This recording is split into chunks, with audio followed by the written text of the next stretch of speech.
नमस्कार दोस्तों, मैं अनिल कुमार सिंह स्वागत करता हूं आपका आपके अपने YouTube channel GKGSY Annu sir में। साथियों, आरआरबी द्वारा आयोजित ALP एंड टेक्नीशियंस 2018 का पेपर हम आज डिस्कस करने जा रहे हैं, जो आपकी आगामी परीक्षा जो कि इसी मंथ आयोजित होने वाली है 25 नवंबर से 29 नवंबर 2024 तक। उस परीक्षा को टारगेट करते हुए हम ये आज का अपना प्रीवियस ईयर सेशंस करने जा रहे हैं, जो कि बहुत ही इम्पोर्टेंट होने वाला है। हमने इस सेशन में टॉप 20 क्वेश्चन सिलेक्ट किए हैं, जो कि स्पेशली साइंस से रिलेटेड होंगे, और एक तो क्वेश्चन उसमें GK GS का भी होगा। और आज की जो हमारी शिफ्ट रहने वाली है वो है 9 अगस्त 2018 की।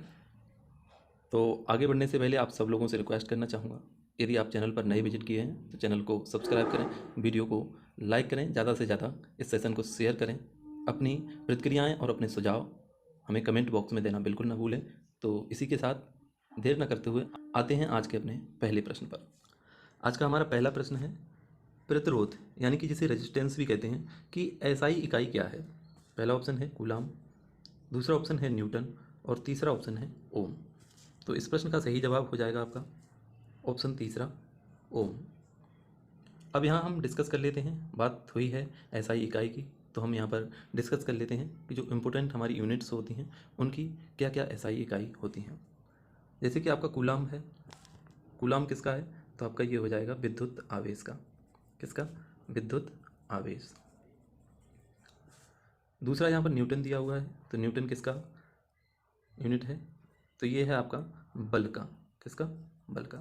अब यहाँ पर एक तो और इम्पोर्टेंट जो हो सकते हैं हमारी परीक्षा के लिहाज से, उनको डिस्कस कर लेते हैं। जैसे ज्योति तीव्रता का अक्सर पूछता है, ज्योति तीव्रता, तो इसका होता है आपका कैंडेला। जैसे कि आपका पदार्थ की मात्रा का पूछ लेगा, पदार्थ की मात्रा, पदार्थ की मात्रा का क्या होता है, तो इसका होता है आपका सही जवाब होगा मोल। अगर ताप का पूछा जाए तो इसका होगा केल्विन। क्या होगा? केल्विन। तो ये थे इस प्रश्न से जुड़े हुए इंपोर्टेंट फैक्ट। आइए आते हैं आज के अपने अगले प्रश्न पर। आज का हमारा दूसरा प्रश्न रहने वाला है, नकारात्मक त्वरण निम्न में से किसकी दिशा के विपरीत होता है। तो इसका ऑप्शन ए है वेग, ऑप्शन बी है बल, ऑप्शन सी है गति और ऑप्शन डी है दूरी। तो इसका सही आंसर क्या होगा? इसका जो सही आंसर होगा आपका ऑप्शन ए, यानी कि वेग, जिसे अंग्रेजी में वेलोसिटी कहते हैं। यह आपका सही आंसर है। आते हैं आज के अपने अगले प्रश्न पर। अगला प्रश्न दिया हुआ है, 1 किलोवाट आवर बराबर क्या होगा। यहाँ जूल में पूछा गया है। पहला ऑप्शन है 3.6 गुणा 10 की पावर -5 जूल। दूसरा ऑप्शन है 3.6 गुणा 10 की पावर 5 जूल। तीसरा ऑप्शन है 3.6 गुणा 10 की पावर -6 जूल। और चौथा ऑप्शन है 3.6 गुणा 10 की पावर 6। तो इसका सही आंसर जो होगा वो होगा आपका ऑप्शन डी, 3.6 गुणा 10 की पावर 6। अब आपको पता होगा 1 किलोवाट में, 1 किलोवाट में कितने वाट होते हैं, तो होते हैं आपके 1000 वाट। अब यहाँ पर आवर भी दिया हुआ है, आवर, आवर में अगर बात की जाए तो 60 मिनट होते हैं और 3600 सेकेंड होते हैं। तो इसके 3600 सेकेंड ले लेंगे। अब इन दोनों को जब हम गुणा करेंगे तो हमारा बनेगा 3.6 10⁻6 जूल। तो यही इस प्रश्न में पूछा गया था कि 1 किलो वाट आवर बराबर कितना जूल होगा। तो ये हमारे इस प्रश्न की एक्सप्लेनेशन थी। आइए आते हैं आज के अपने तीसरे सवाल पर। अगला प्रश्न दिया हुआ है, भारतीय ओलंपिक संघ के वर्तमान, यानी कि प्रश्न 2018 के अनुसार है, अध्यक्ष कौन है। ऑप्शन ए है अभिनव बिंद्रा, ऑप्शन बी नरेंद्र ध्रुव बत्रा, ऑप्शन सी शरद पवार और ऑप्शन डी प्रणब रॉय। हालांकि इस प्रश्न की प्रासंगिकता अब नहीं है, लेकिन हमने अपडेटेड जानकारी के अनुसार भारतीय ओलंपिक संघ के बारे में इंपोर्टेंट फैक्ट आपसे डिस्कस करने जा रहे हैं, जो कि अगली स्लाइड पर मौजूद होंगे। यहाँ पर बात की गई है भारतीय ओलंपिक संघ, तो इसकी स्थापना पूछ लेता है, स्थापना कब हुई थी। तो इसकी स्थापना हुई थी आपकी 1924 में। अब इसके वर्तमान में जो अध्यक्ष हैं उनको भी हमें ध्यान में रखना है। वर्तमान में जो अध्यक्ष हैं वो हैं आपकी PT ऊषा। कौन? PT ऊषा, और ये पहली महिला अध्यक्ष भी हैं। अगर पूछा जाए कि इसके पहले अध्यक्ष कौन थे, मतलब फर्स्ट अध्यक्ष थे आपके दोराबजी टाटा, दोराबजी टाटा। तो ये थी इस प्रश्न से जुड़ी हुई अतिरिक्त जानकारी जो आपकी अगली परीक्षा के लिहाज से इंपॉर्टेंट साबित हो सकती है। इसी के साथ आते हैं हम आज के अगले प्रश्न पर। अगला प्रश्न दिया हुआ है हमारा, पानी को ब्लीचिंग पाउडर में मिलाने पर कौन सी गैस निकलती है? ऑप्शन ए है ऑक्सीजन, ऑप्शन बी है क्लोरीन, ऑप्शन सी है हाइड्रोजन और ऑप्शन डी है कार्बन डाइऑक्साइड। तो इसका जो सही आंसर होगा वो होगा आपका ऑप्शन बी क्लोरीन। अब इस क्लोरीन के बारे में जान लेते हैं क्या क्या एडिशनल जानकारी हो सकती है इसके बारे में। सबसे पहले तो इसका प्रतीक पूछ लेता है जो कि Cl है, और इसकी परमाणु संख्या भी पूछ लेता है। क्या? परमाणु संख्या। परमाणु संख्या कितनी होती है इसकी? 17। अब बात करते हैं ऑक्सीजन की। ऑक्सीजन का वायुमंडल में कितना प्रतिशत होता है? तो इसका होता है आपका 21%। यहाँ से भी प्रश्न बनता है कभी कभी। और अगर पूछा जाए कि मानव शरीर में ऑक्सीजन का प्रतिशत कितना होता है, तो होता है लगभग आपका 95%। और अगर बात की जाए यहाँ पर CO2 की, CO2 से भी एक इम्पोर्टेंट प्रश्न बन जाता है कि शुष्क बर्फ किसे कहा जाता है? शुष्क बर्फ किस गैस को कहा जाता है? तो आपका आंसर होगा CO2 यानी कि कार्बन डाइऑक्साइड। इसी के साथ हम आते हैं आज के अपने अगले सवाल पर। अगला प्रश्न यहाँ पर दिया हुआ है, अलैंगिक प्रजनन लैंगिक प्रजनन से भिन्न है। अलैंगिक प्रजनन में डैश करके दिया हुआ है, क्या होता है?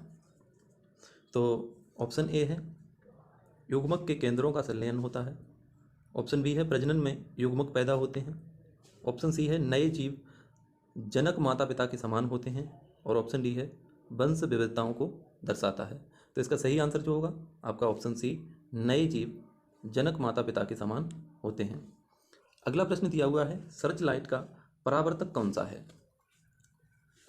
परावर्तक को इंग्लिश में रिफ्लेक्टर कहते हैं। जो आपकी सर्च लाइट होती है, इसे हम टॉर्च भी कहते हैं, उससे प्रश्न बना है।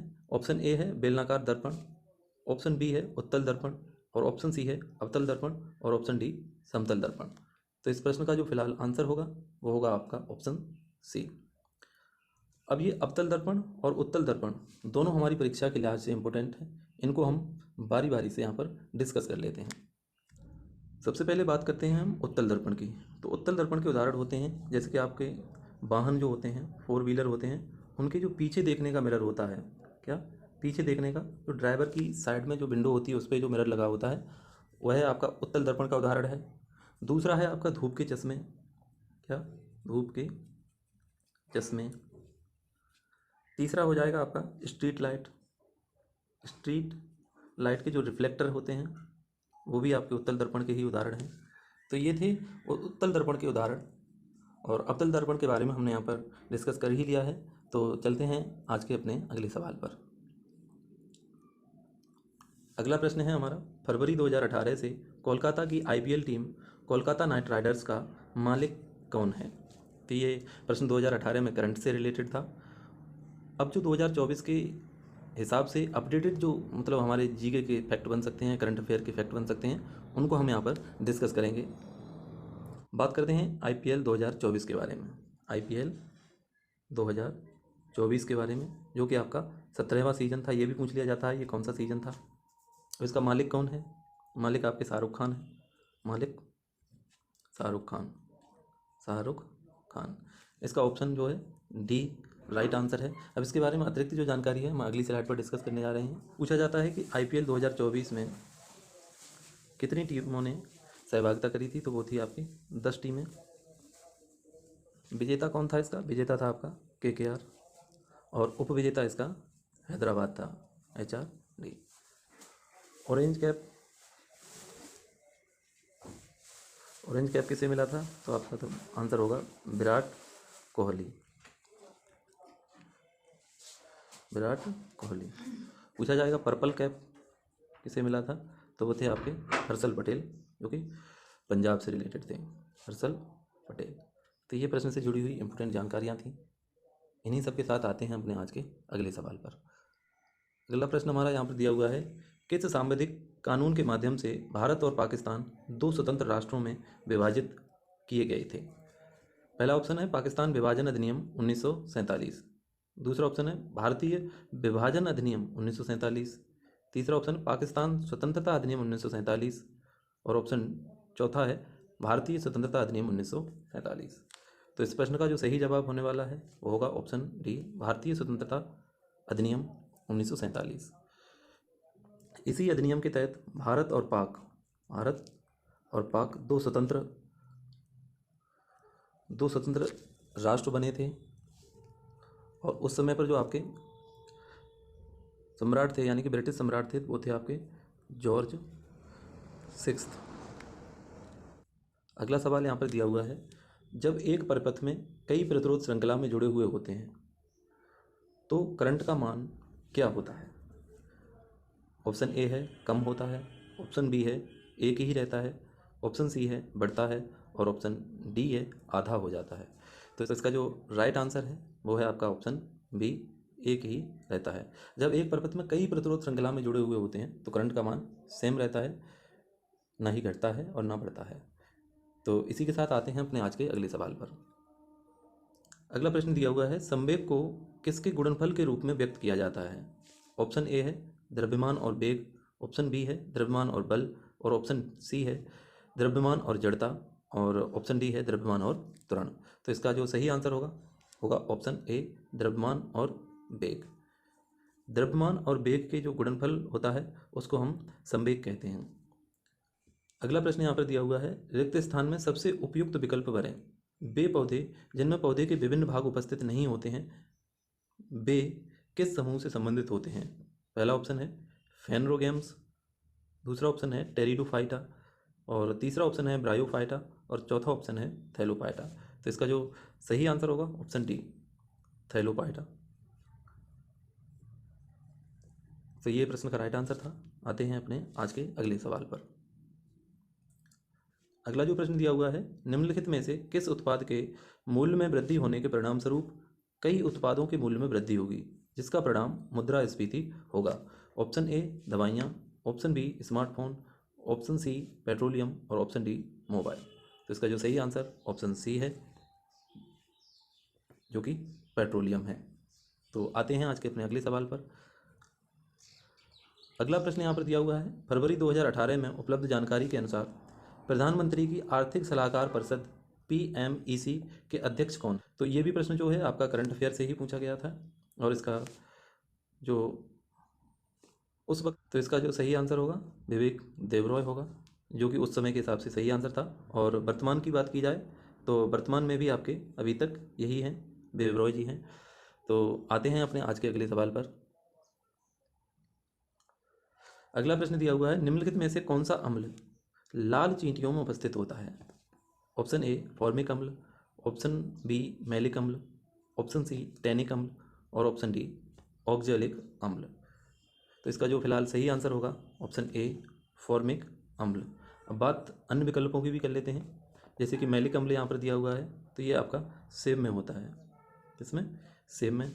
और जो ऑक्जेलिक अम्ल होता है ये आपका पालक में उपस्थित होता है। बात और अम्लों की भी कर लेते हैं जो हमारी परीक्षा के लिहाज से इम्पोर्टेंट हो सकते हैं। इसके लिए हम अगली स्लाइड पर आते हैं।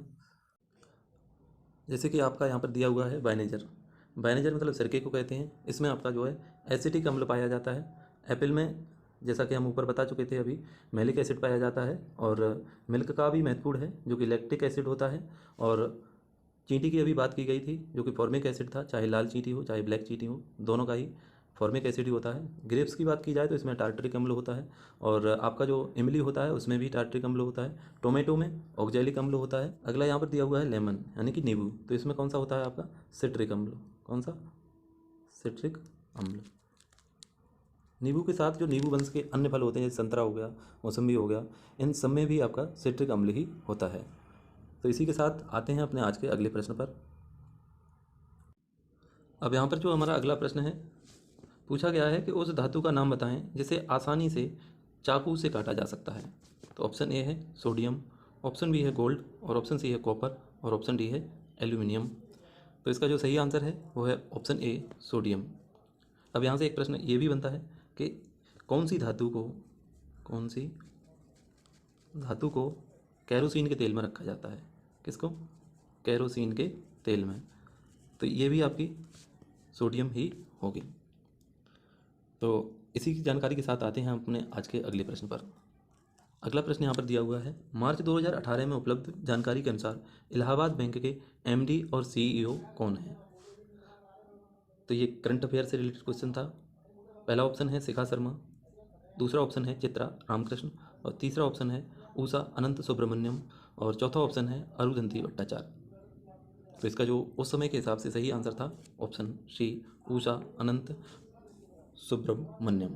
अब बात कर लेते हैं यहाँ पर कुछ इंपॉर्टेंट जो पब्लिक सेक्टर्स के बैंक हैं उनके बारे में, और उनके सीईओ एमडी कौन कौन हो सकते हैं, जिससे हमारी अगली परीक्षा में भी अगर ऐसा प्रश्न बने तो उसको हम अटेम्प्ट कर पाएँ।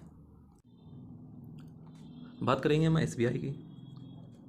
एसबीआई के फिलहाल कौन हैं? तो इसके हैं अभी आपके दिनेश कुमार खारा, जिन्हें हम दिनेश खारा भी कह सकते हैं, दिनेश खारा। पूछा जाए पीएनबी यानी कि पंजाब नेशनल बैंक के एमडी सीईओ कौन हैं? तो इसके हैं अतुल कुमार गोयल हैं, इनको हम शॉर्ट में ही लिख रहे हैं यहाँ पर, आप समझ जाइएगा। बीओबी का पूछा जाए, बैंक ऑफ बड़ौदा, बीओबी के जो हैं आपके देवदत्त चंद। आगे भी आते हैं, कुछ इंपॉर्टेंट बैंक्स और भी हैं जिनको हम अगली स्लाइड पर डिस्कस करेंगे। पूछा जाए सीएनआरबी यानी कि कैनरा बैंक, तो इसके हैं आपके सत्यनारायण राजू। कौन है? सत्यनारायण राजू। तो ये थी हमारे कुछ इंपॉर्टेंट बैंक्स और उनके एमडी और सीईओ। चलते हैं हम आज के अपने अगले सवाल पर। अगला प्रश्न पूछा गया है, इनमें से कौन सा एक सेप्रोट्रॉप है? इनमें से कौन सा एक सेप्रोट्रॉप है? अब इस शब्द को भी हम यहाँ पर समझ लेंगे। इसको हिंदी में मृतजीवी कहते हैं, यानी कि वे जीव जो मृत जीवों से अपना पोषण करते हैं और उन्हें सरल तत्वों में बदल देते हैं। ऑप्शन ए है कबूतर, ऑप्शन बी पुरुष, ऑप्शन सी कुकुरमुत्ता, और ऑप्शन डी शैवाल। इसका जो राइट आंसर होगा आपका ऑप्शन सी कुकुरमुत्ता। कुकुरमुत्ता के अलावा आपके कवक होते हैं और जो बैक्टीरिया होते हैं ये भी जो हैं आपके सेप्रोट्रॉप हैं, यानी कि मृतोपजीवी हैं। तो इसी सब जानकारी के साथ अगले प्रश्न पर बढ़ते हैं। अगला प्रश्न यहाँ पर पूछा गया है कि एक परमाणु में न्यूट्रॉनों की संख्या किसके बराबर होती है? ऑप्शन ए है परमाणु संख्या, ऑप्शन बी है द्रव्यमान संख्या, और ऑप्शन सी है इलेक्ट्रॉनों की संख्या, ऑप्शन डी है द्रव्यमान संख्या यानी कि परमाणुओं की संख्या। तो इसका जो राइट आंसर होगा वो होगा आपका ऑप्शन डी, द्रव्यमान संख्या यानी कि परमाणुओं की संख्या। तो आते हैं अपने आज के अगले प्रश्न पर। आज का हमारा अगला प्रश्न है, पीर पंजाल रेलवे सुरंग कहाँ स्थित है? पहला ऑप्शन है जम्मू कश्मीर, दूसरा ऑप्शन है हिमाचल प्रदेश, तीसरा ऑप्शन है उत्तराखंड, और चौथा ऑप्शन है सिक्किम। तो इसका सही जो आंसर है वो है आपका ऑप्शन ए, जम्मू कश्मीर। अब बात कर लेते हैं हिमाचल प्रदेश की भी। हिमाचल प्रदेश में आपकी एक बहुत ही फेमस सुरंग है जिसे हम अटल सुरंग कहते हैं, अटल सुरंग।